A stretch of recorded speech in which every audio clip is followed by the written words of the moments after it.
Assalamualaikum warahmatullahi wabarakatuh. Baik teman-teman, hari ini kita akan membahas mengenai manajemen pemeliharaan sapi potong, dan nantinya diskusi ini akan ada narasumbernya, yaitu Dr. Hewan Yuli Susana MSI. Oke, sebelum diskusi dipersilakan untuk dokter Dr. Yuli untuk memperkenalkan diri. Assalamualaikum warahmatullahi wabarakatuh. Sebelum memulai materi pada pagi hari ini, perkenankan saya untuk memperkenalkan diri. Nama saya Dr. Hewan Yuli Susana, Magister Sains, kemudian alamat tempat tinggal di Pasar Pagi, Desa Jayapura, Kecamatan Bungaraya, Kabupaten Siak, Provinsi Riau. Riwayat pendidikan saya S1 Pendidikan Dokter Hewan di Universitas Airlangga Surabaya, kemudian melanjutkan pendidikan profesi dokter hewan di universitas yang sama, dan melanjutkan pendidikan S2 saya, yaitu jurusan Ilmu Penyakit dan Kesehatan Masyarakat Veteriner di Universitas Airlangga Surabaya. Pekerjaan saya saat ini yaitu sebagai dokter hewan praktisi. Selain itu sebagai dosen online uji statistik halal atau USH, kemudian konsultan dan bimbingan karya tulis ilmiah, kemudian saya juga sebagai wira swasta. Terima kasih. Itulah perkenalan secara singkat dari Dr. Yuli. Untuk selanjutnya dipersilakan Dr. Yuli untuk membahas pembahasan diskusi kali ini. Pada pagi hari ini, saya akan memaparkan tentang manajemen pemeliharaan sapi potong. Sebelum kita mengenal apa saja manajemen pemeliharaan sapi potong, kita harus mengetahui apa itu sapi potong. Sapi potong adalah salah satu komoditas yang diyakini bisa menjadi sumber pendapatan keluarga, di mana kebanyakan sapi potong yang dipelihara yaitu sapi potong yang berasal dari peranakan sapi Bali dan peranakan sapi Madura. Berikut adalah manajemen pemeliharaan sapi potong yang terdiri dari 3 komponen. Yang pertama, pemilihan bibit, kemudian yang kedua pemberian pakan, dan yang terakhir yaitu pemasaran. Di mana ketiga komponen ini adalah banyak masyarakat yang terkendala pada komponen tersebut. Proses pemeliharaan sapi potong cukup mudah dilakukan, namun banyak mengalami kendala, di antaranya yaitu manajemen pemeliharaan. Permasalahan tersebut seringkali menjadi kendala oleh para peternak.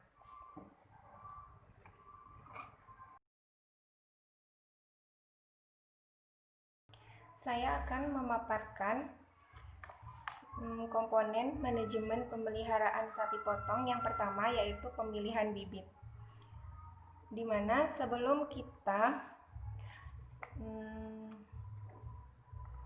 melakukan pemeliharaan sapi potong, kita harus mengetahui komponen apa saja yang harus kita perhatikan saat pemilihan bibit. Di antaranya yaitu kita harus memilih kondisi sapi yang sehat dan kuat, kemudian memiliki badan yang lebar dan dalam, pedagingnya memiliki struktur tubuh yang padat dan bentuk badannya kompak, kemudian memiliki temperamen aktif tetapi lembut, dan memiliki kepala yang lebar, kemudian moncong yang tumpul.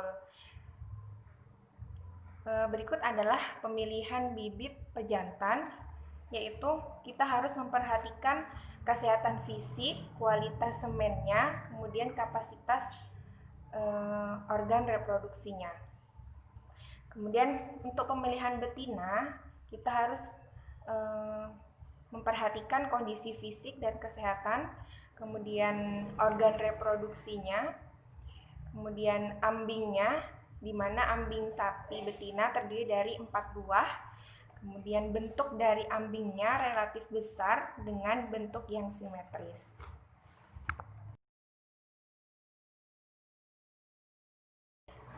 Selain pemilihan bibit, kita juga harus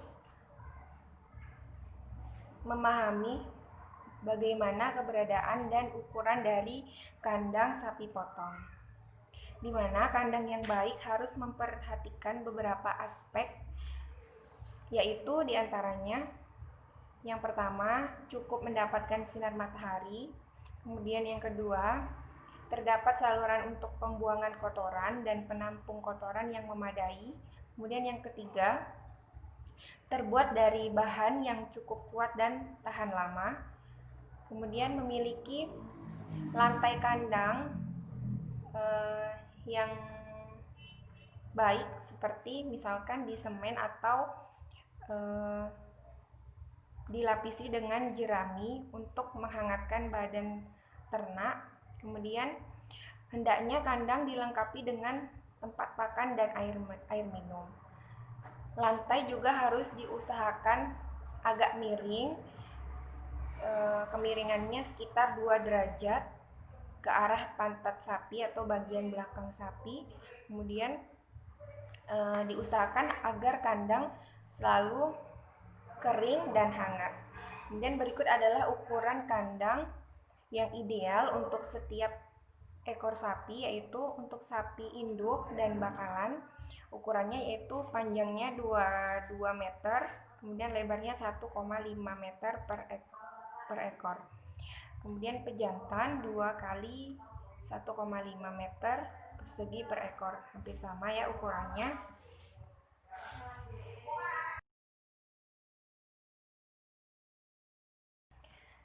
Di dalam manajemen pemeliharaan sapi potong, kita juga harus mengetahui sistem perkawinan dari sapi potong. Di antaranya yaitu hen mating, di mana kawin alam yang teratur pada sapi betina birahi dibawa ke tempat pejantan untuk dikawinkan atau diinseminasi buatan.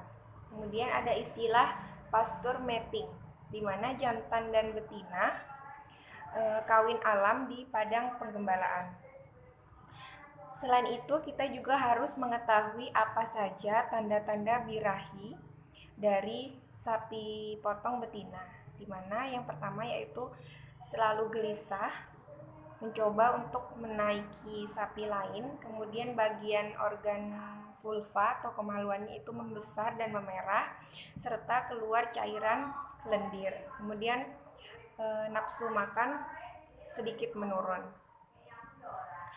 Selain itu, kita juga harus mengetahui bagaimana tanda-tanda sapi betina akan melahirkan atau partus, yaitu yang pertama, urat daging sekitar vulva itu agak mengendor. Kemudian di kiri dan di kanan pangkal ekor kelihatan agak legok. Kemudian ambing membesar dan tampak tegang, serta sapi betina biasanya mengalami kegelisahan.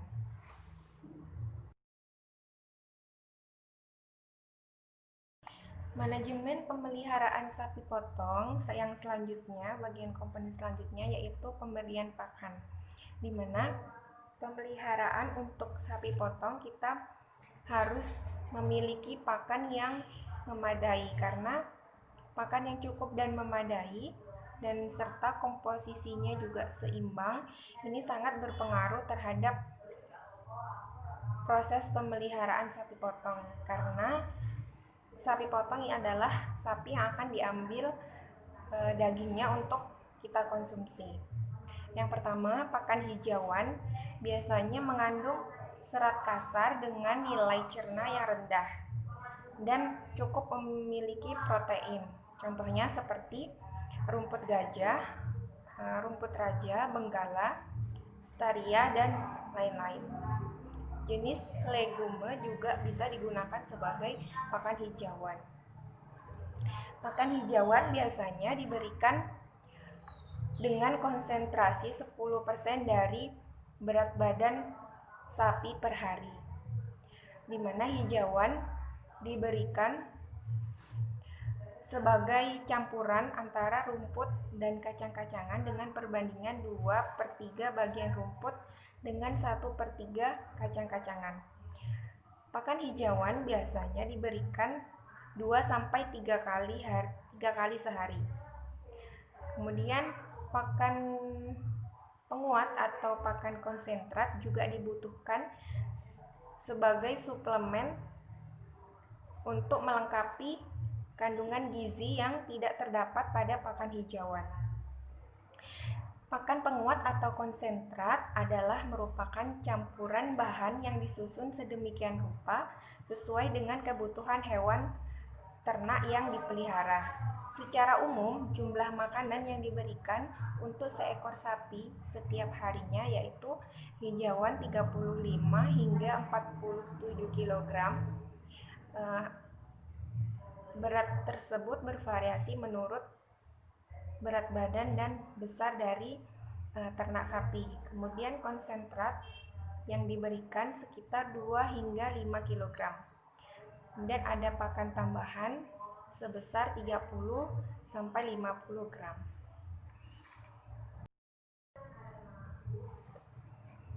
Metode pemeliharaan sapi potong, di mana manajemen pemeliharaan sapi potong perlu dilakukan. Oleh karena itu, terdapat beberapa metode yang harus dilakukan, di mana metode tersebut tergantung pada tujuan dari pemeliharaan yang dilakukan. Yang pertama, sapi potong pembibitan. Yang kedua, sapi potong kereman atau penggemukan. Kemudian yang ketiga, ada sapi untuk ternak kerja seperti membajak sawah dan lain-lain.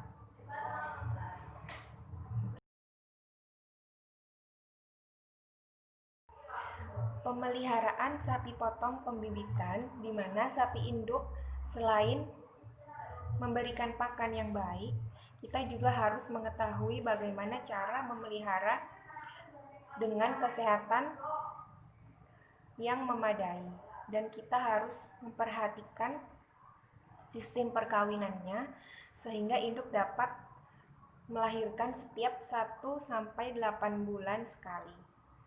Kemudian sapi induk bunting yang mengalami proses produksi harus mendapat perlakuan dan pakan yang baik, di mana pakan harus cukup dengan tambahan pakan penguat sebanyak 2-3 kg per ekor per hari, ditambah dengan mineral. Tempat sapi di kandang terpisah dengan sapi yang lainnya agar merasa tenang. Kemudian kita harus menjaga kebersihan dari setiap kandang dan dialasi dengan jerami atau rumput kering. Hal ini dapat membantu untuk menghangatkan dari induk yang sedang bunting. Pemeliharaan anak sapi setelah sapi bunting melahirkan, segera untuk dibersihkan bagian lendir yang menempel pada tubuhnya, terutama pada bagian hidung dan mulut. Kemudian potong tali pusar dan olesi dengan iodium atau obat merah. Pada induk yang menyusui, usahakan anak sapi menyusui pada induknya hingga berumur 4 bulan. Selain itu, kita juga harus memperhatikan pakan dari induk pasca melahirkan dengan memberikan pakan berupa konsentrat hingga umur 3 minggu. Untuk pemeliharaan sapi potong kereman atau penggemukan, kita memiliki 4 patokan dalam memilih sapi untuk dikerem. Di antaranya, sapi yang berumur kurang dari 1 tahun akan diperlukan masa kerem selama 8 hingga 12 bulan. Kemudian, sapi yang berumur 1-2 tahun akan memiliki masa kerem selama 6 hingga 8 bulan. Kemudian sapi yang berumur 2-3 tahun maka akan memiliki masa kereman selama 4-6 bulan. Dan sapi yang berumur 3 tahun ke atas akan memiliki masa kereman maksimal selama 4 bulan. Selain dari segi umur, kita juga perlu mempertimbangkan dari bentuk tubuh sapi yang akan dikerem, di mana kita bisa memilih sapi yang kurus, tapi bukan kurus karena mengidap penyakit. Kurus dalam artian di sini yaitu kurang makan dan perawatan. Kemudian kita akan mendapatkan berat ideal dari sapi yang dikerem, yaitu dengan kisaran berat badan sekitar 140 sampai 200 kg. Pemeliharaan sapi potong kereman atau penggemukan ini dengan cara pemberian konsentrat berupa dedak padi plus Starbio sebanyak 1 kg per hari akan memberikan pertambahan berat badan rata-rata sekitar 600 gram per hari. Metode pemeliharaan sapi potong yang terakhir yaitu pemeliharaan pada sapi untuk ternak kerja, di mana pada pemeliharaan sapi tersebut sebaiknya tidak dikerjakan pada waktu tertentu, di mana pemeliharaan tersebut terdiri dari 1 bulan setelah dikawinkan, kemudian 2 bulan sebelum melahirkan, 1 bulan setelah melahirkan, dan pengolahan reproduksinya yaitu dengan cara mengawinkan sapi betina untuk pertama kalinya pada umur 15 hingga 20 bulan. Sedangkan pada pejantan yaitu pada umur 15 sampai 24 bulan. Bila sapi menunjukkan tanda-tanda birahi pada pagi hari, maka kita dapat mengawinkannya pada 12 sampai 8 jam pasca diketahui tanda-tanda birahi. Perkawinan dinyatakan berhasil bila sapi melihatkan tanda-tanda sebagai berikut. Yang pertama, tidak muncul birahi pada periode berikutnya. Kemudian sapi kelihatan lebih tenang, nafsu makan dan minum bertambah. Kemudian rongga perut akan bertambah besar pada bagian kanan, di mana kebuntingan pada sapi rata-rata berlangsung selama 283 hari, sekitar 9 bulan, seperti manusia.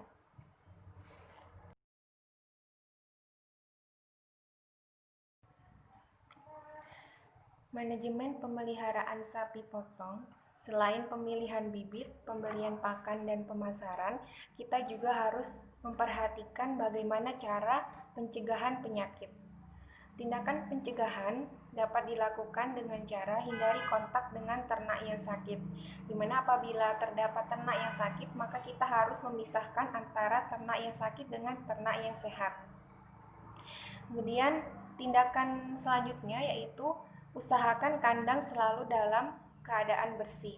Kemudian isolasi sapi yang diduga kena penyakit agar tidak menular dengan sapi yang lain, yaitu dengan cara memisahkan kandangnya. Kemudian sering melakukan tes kesehatan, khususnya yaitu penyakit brusellosis dan tuberkulosis. Kemudian langkah selanjutnya yaitu melakukan desinfektan pada kandang dan peralatan. Kemudian melakukan vaksinasi teratur, di mana ada beberapa penyakit yang perlu diwaspadai dalam mengelola sapi, diantaranya yaitu penyakit ngorok pada sapi yaitu SE, dan radang pada kuku atau foot rot, dan kembung atau yang disebut dengan blood timpani.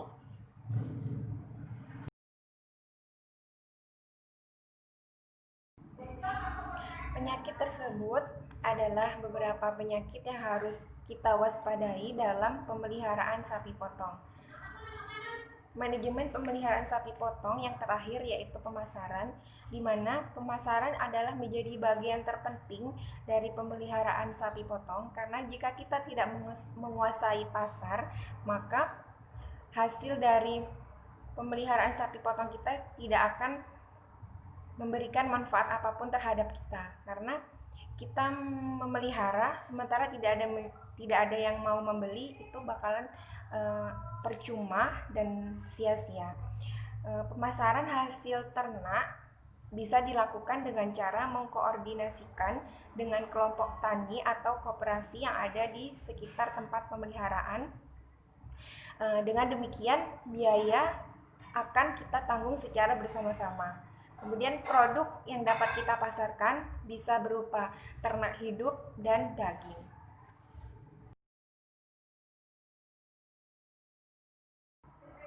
Pada kesempatan kali ini saya akan memaparkan beberapa penyakit yang banyak diderita oleh sapi di Indonesia, yaitu diantaranya penyakit antrak, septicemia epizootica atau SE, surah, kemudian malignant catarrh fever atau MCF, scabies, helminthiasis, dan bovine eperal fever atau BEF.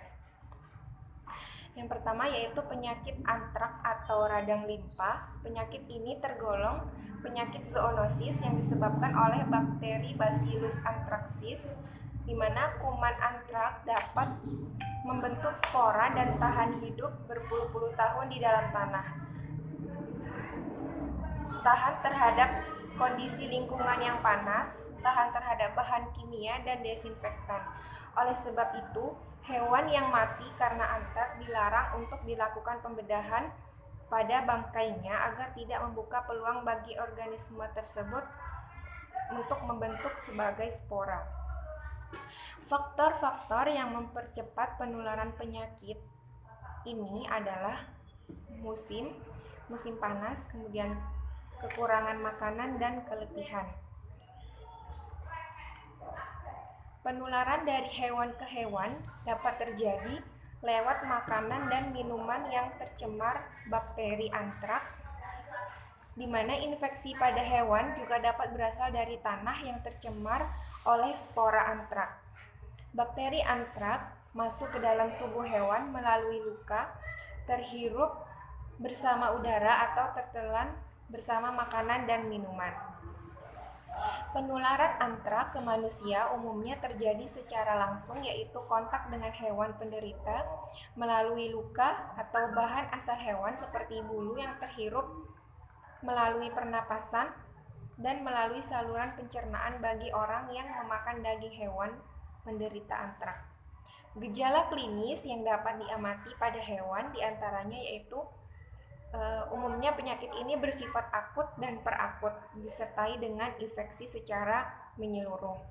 Terjadi kematian mendadak, demam tinggi, gemetaran, kemudian berjalan sempoyongan atau tidak terkendali, kemudian kondisi dari ternak biasanya lemah dan ambruk, disertai dengan diare, peradangan pada limpa, kemudian terdapat perdarahan berwarna hitam pekat dari lubang-lubang alamiah seperti hidung, anus, dan pori-pori kulit. Selain itu, ternak juga akan mengalami kesulitan untuk bernapas. Gejala klinis yang dialami pada manusia biasanya berupa infeksi pada kulit, ditandai dengan adanya lesi-lesi seperti borok yang khas, dimulai dari bintil kecil berwarna kemerahan, kemudian menimbulkan rasa gatal, dan akan meluas dan berbentuk jaringan parut berwarna kehitaman. Terjadi pembekakan kelenjar limfe secara regional, kemudian infeksi menyeluruh dapat terjadi pada penyakit yang berlanjut. Antrak tipe pernafasan umumnya diikuti dengan gejala sesak di bagian dada yang disertai dengan kebiruan dan umumnya diikuti kematian dalam waktu 24 jam. Antrak tipe abdominal ditandai dengan gejala demam, septicemia, dan apabila tidak mendapatkan pengobatan dapat menimbulkan kematian. Pencegahan penyakit ini yaitu dengan cara mengurangi dan mencegah penyebarluasan penyakit antrak, diantaranya dengan melakukan pengawasan yang ketat, yaitu tindakan karantina dari daerah tertular, ke daerah yang bebas. Vaksinasi juga dapat dilakukan dengan vaksin spora avirulen secara teratur setiap tahun pada daerah wabah. Selain itu, kita juga bisa melakukan isolasi pada hewan yang sakit atau diduga sakit dan isolasi pada daerah terjangkit penyakit. Hindari memberi pakan rumput beserta akarnya yang terdapat bagian dari tanah, kemudian mengubur dan membakar bangkai ternak yang sakit atau diduga sakit. Lakukan desinfeksi pada kandang dan lingkungan di sekitar kandang. Kemudian tidak melakukan kontak fisik dengan hewan tersangka penyakit antraks. Pengobatan hanya dapat dilakukan untuk penyakit pada tahap awal dengan pemberian antibiotik berspektrum luas, yaitu diantaranya penisilin, oksitetrasiklin, streptomycin. Dan untuk hewan yang menderita antraks dilarang keras untuk dipotong.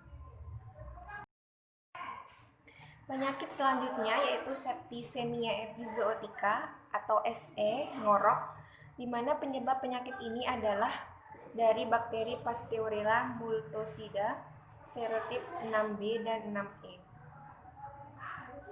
Bakteri ini hidup di tempat yang dingin dan lembab, di mana faktor pemicu terjadinya infeksi berupa cekaman atau stres seperti terlalu banyak dipekerjakan, pemberian pakan yang berkualitas rendah, kemudian kandang yang penuh dan berdesakan, dan kondisi pengangkutan yang melelahkan pada ternak.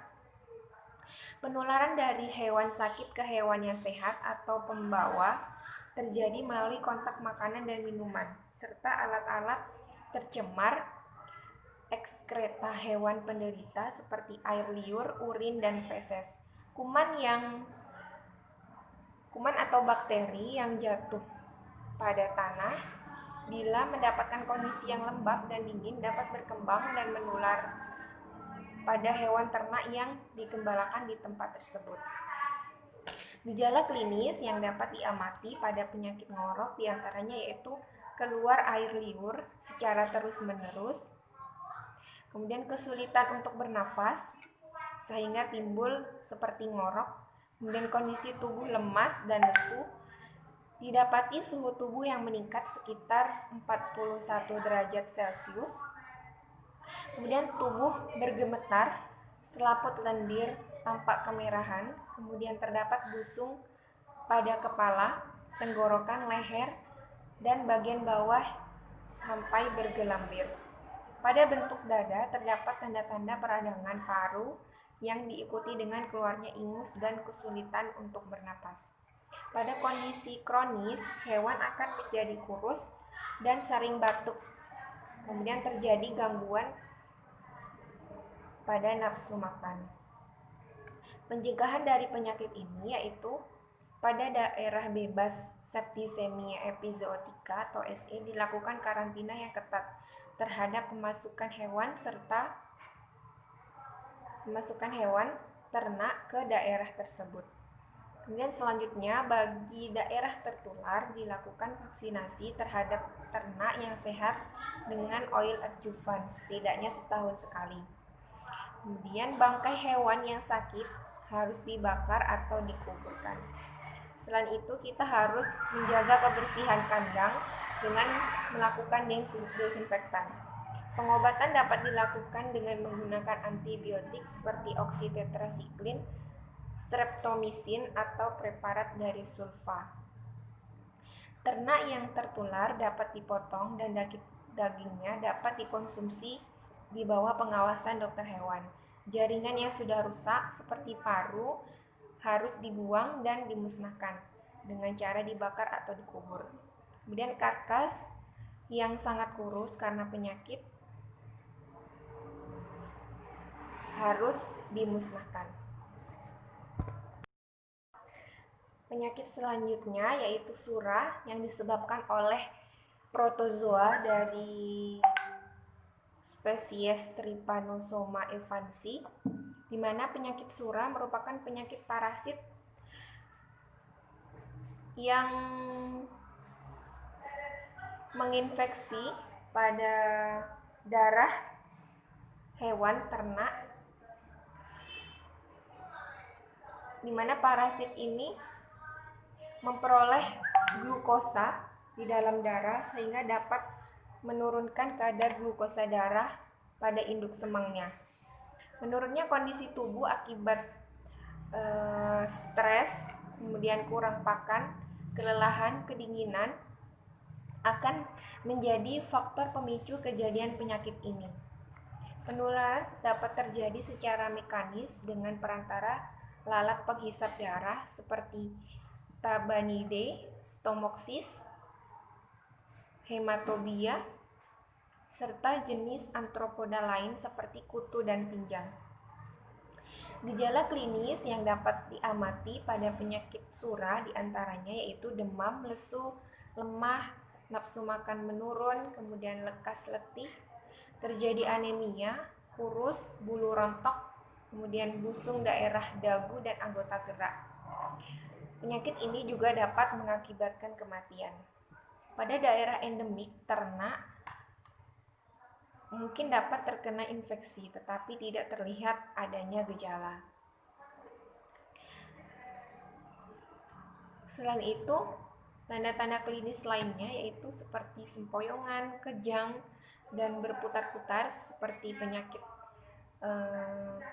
rabies. Kemudian penyakit ini juga dapat berada dalam cairan cerebrospinal sehingga terjadi gangguan pada syaraf. Pencegahan dapat dilakukan dengan pembasmian serangga seperti serangga penghisap darah dengan tindakan penyemprotan pada kandang dan ternak dengan menggunakan asunton atau insektisida lain yang aman bagi ternak. Selain itu, pemberian tempat yang basah dan rimbun dapat meminimalisir terjadinya infeksi. Kemudian pengeringan pada tanah dan pengaturan pada pembuangan kotoran serta sampah-sampah sisa makanan ternak juga akan menjadi salah satu faktor pencegahan untuk penyakit surah. Selain itu, pemotongan hewan yang sakit di malam hari juga dapat dilakukan untuk pencegahan menghindari lalat-lalat. Ternak yang sakit dapat dipotong dan dikonsumsi di bawah pengawasan dokter hewan, di mana pengangkutan ternak sakit ke rumah potong hewan hanya dapat dilakukan pada malam hari untuk menghindari penyebaran dari lalat. Seluruh sisa pemotongan harus dibakar dan dikubur dalam-dalam setelah pemotongan. Kemudian lokasi disuci hamakan dengan desinfektan, dan kulit yang berasal dari hewan sakit harus disimpan dari tempat terlindung dari caplak, lalat atau nyamuk sekurang-kurangnya selama 24 jam atau disemprot dengan insektisida sebelum digunakan. Penyakit yang terakhir yang banyak diderita oleh ternak sapi diantaranya yaitu skabies yang biasa disebut sebagai buduk manga atau kudis menular. Penyakit ini disebabkan oleh tungau Sarcoptes scabiei, di mana hal ini terjadi karena kurangnya kebersihan pada kandang dan ternak. Penularan penyakit ini terjadi melalui kontak langsung pada ternak yang sakit dengan ternak yang sehat melalui peralatan kandang yang tercemar oleh tungau tersebut. Penyakit ini merupakan salah satu penyakit zoonosis yang dapat menular dari hewan ke manusia. Gejala klinis yang dapat diamati pada ternak yang terinfeksi yaitu yang pertama, hewan tampak menggosok-gosok badan pada dinding kandang serta menggigit bagian tubuh yang terinfeksi sehingga dapat mengakibatkan terjadinya luka atau lecet pada bagian tubuh yang terinfeksi. Selain itu, kita juga dapat menemukan lepuh bernanah pada bagian kulit yang terinfeksi dan terdapat kerak pada permukaan kulit hingga berwarna keabuan. Terjadi kerontokan bulu, kemudian terdapat penebalan dan kekakuan pada kulit secara lokal hingga meluas sampai ke seluruh tubuh jika tidak dilakukan pengobatan. Pencegahan dapat dilakukan dengan cara meletakkan kandang jauh dari tempat tinggal, kemudian lakukan sanitasi dan ventilasi kandang dengan baik, kemudian lakukan pemisahan pada hewan sakit dengan hewan yang sehat, dan lakukan dengan menghindari kontak langsung dengan ternak yang sakit atau terinfeksi. Kemudian pengobatan dapat dilakukan dengan cara pemberian minyak kelapa yang dicampur dengan serbuk belerang dan kunyit, kemudian dipanaskan. Setelah itu balur pada kulit yang sakit pada keadaan masih hangat. Kemudian pemberian tembakau juga dapat dilakukan sebagai salah satu alternatif pengobatan. Selain itu, pemberian kapur barus yang dicampur dengan minyak kelapa juga dapat dilakukan sebagai tindakan pengobatan. Ternak yang sakit dapat dipotong dan dikonsumsi, namun harus di bawah pengawasan dokter hewan. Kemudian bagian kulit yang terinfeksi harus segera dimusnahkan.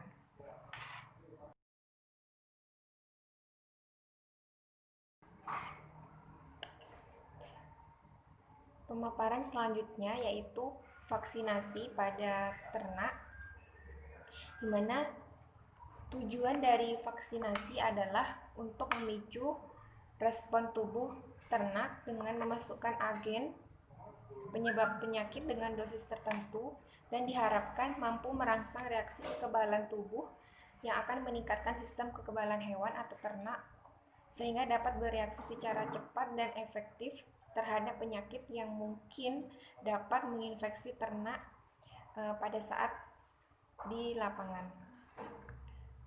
Vaksinasi dirancang untuk mencegah penyakit yang dapat menginfeksi, dan vaksinasi juga dapat dilakukan sebagai tindakan pencegahan agar tidak terjadi infeksi. Vaksinasi yang biasanya diberikan pada ternak umumnya hanya terhadap beberapa penyakit strategis seperti diantaranya brucellosis, kemudian antrak, septicemia epizootica atau SE, kemudian infeksi bovine rhinotracheitis IBR, kemudian bovine viral diare atau BVD, dan jembrana. Penyakit brucellosis pada sapi, tindakan pencegahannya dapat dilakukan dengan melakukan vaksinasi dengan menggunakan vaksin strain 19, yaitu yang mengandung Brucella abortus S19 atau strain RB51. Vaksinasi dilakukan ketika sapi berumur 4-10 minggu. Penyakit antrak yang disebabkan oleh Bacillus anthracis bersifat zoonosis, sehingga tindakan pencegahan dilakukan dengan melakukan vaksinasi dengan vaksin hidup, yaitu dari strain Stern yang dilakukan pada daerah endemik antrak. Kemudian penyakit septicemia epizootica atau dikenal dengan penyakit ngorok dapat dicegah dengan menggunakan vaksin inaktif atau bakterin. Kemudian penyakit IBR yang disebabkan oleh virus BHV1 atau bovine herpes virus dapat dicegah dengan melakukan vaksin hidup atau vaksin inaktif BHV1. Kemudian selanjutnya penyakit BVD yang disebabkan oleh virus bovine viral diare dapat dicegah dengan menggunakan vaksin hidup Dan untuk penyakit jembrana biasanya diberikan vaksinasi massal untuk semua populasi sapi. Dilakukan pada daerah yang berisiko terkena penyakit pada daerah endemis jembrana. Biasanya dilakukan pada sapi yang berasal dari Bali atau peranakan dari sapi Bali. Demikian pemaparan tentang manajemen pemeliharaan sapi potong dari saya. Jika ada pertanyaan atau diskusi, bisa dilanjutkan ke tahap selanjutnya. Terima kasih. Terima kasih Dokter Yuli karena telah menjelaskan diskusi kali ini. Baik, untuk ada pertanyaan silahkan. Baik, untuk pertanyaan pertama ini, apa perbedaan manajemen pengelolaan antara sapi potong dan sapi perah? Itu pertanyaannya. Silakan Dokter Yuli untuk menjawab pertanyaan tersebut. Saya akan menjawab pertanyaan yang pertama, yaitu apa perbedaan manajemen pengelolaan antara sapi potong dan sapi perah.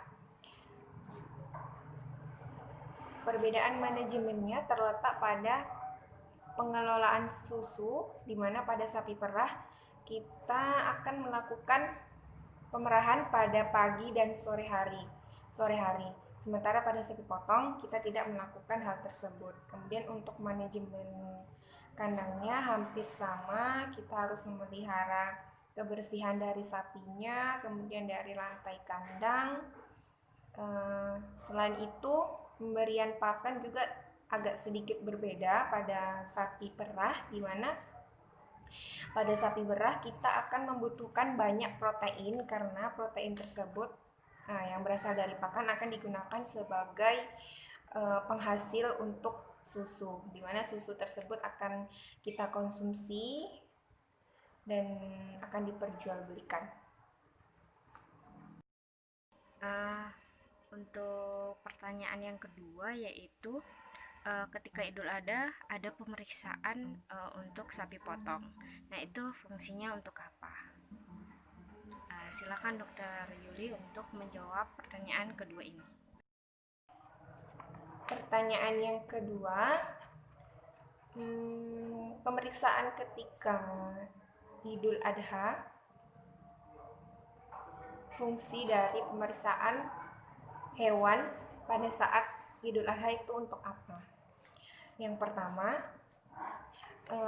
kita melakukan pemeriksaan antemortem dan postmortem, di mana pemeriksaan antemortem itu kita lakukan untuk memastikan bahwa hewan yang akan disembelih telah memiliki kriteria kesehatan, standar kesehatan, yaitu di mana sapi yang akan disembelih tidak dalam keadaan sakit. Seperti itu. Kemudian untuk pemeriksaan postmortem, kita hanya biasanya melakukan pada pemeriksaan organ jeroan. Pada organ jeroan tersebut dapat kita amati atau kita dapat temukan seperti adanya infeksi cacing hati pada organ hati, di mana jika terjadi infeksi yang parah, maka organ tersebut harus kita afkir atau tidak boleh untuk dikonsumsi karena sudah tidak memenuhi kriteria daging yang asuh, yaitu daging yang aman, kemudian sehat, dan kalau organ yang sudah terinfeksi maka tidak termasuk dalam kategori utuh karena sudah mengalami kelainan akibat infeksi dari cacing tersebut. Kemudian yang terakhir yaitu sudah tidak halal. Apalagi orang yang melihatnya pasti akan merasa jijik, dan sesuatu yang menjijikkan jika dikonsumsi pasti tidak akan menjadi sesuatu yang halal. Demikian sesi diskusi pada kesempatan kali ini. Kurang dan lebihnya mohon maaf. Semoga dapat bermanfaat untuk kita semua. Akhirul kalam. Wassalamualaikum warahmatullahi wabarakatuh. Baik, terima kasih Dokter Yuli telah menjelaskan diskusi kali ini. Eh, Semoga sehat selalu Dokter Yuli, dan semoga diskusi kali ini itu bermanfaat bagi kita semua. Baik, diskusi hari ini saya akhiri. Assalamualaikum warahmatullahi wabarakatuh.